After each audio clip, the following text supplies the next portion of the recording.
உருளைக்கிழங்கு கட்லெட்டில் கிரேவி செய்வது எப்படிங்கிறத நம்ம இப்போ இந்த வீடியோவில் பார்க்க போகிறோம். உருளைக்கிழங்கு கட்லெட் வந்து நான் ஏற்கனவே வீடியோ போட்டிருக்கேன். அந்த வீடியோ பார்த்து இந்த மாதிரி கட்லெட் நீங்கள் செஞ்சுக்கோங்க.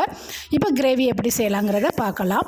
இப்போ ஒரு மிக்ஸி ஜாரில் வந்து பொடிசாக கட் பண்ண தக்காளி, வெங்காயம், இஞ்சி, பச்சை மிளகாய் எல்லாத்தையும் பேஸ்ட்டாக அரைச்சிக்கிடலாம். இப்போ ஒரு பாத்திரத்தில் எண்ணெய், வெங்காயம், தக்காளி எல்லாத்தையும் போட்டு நல்லா வதக்கி விட்டுக்கோங்க.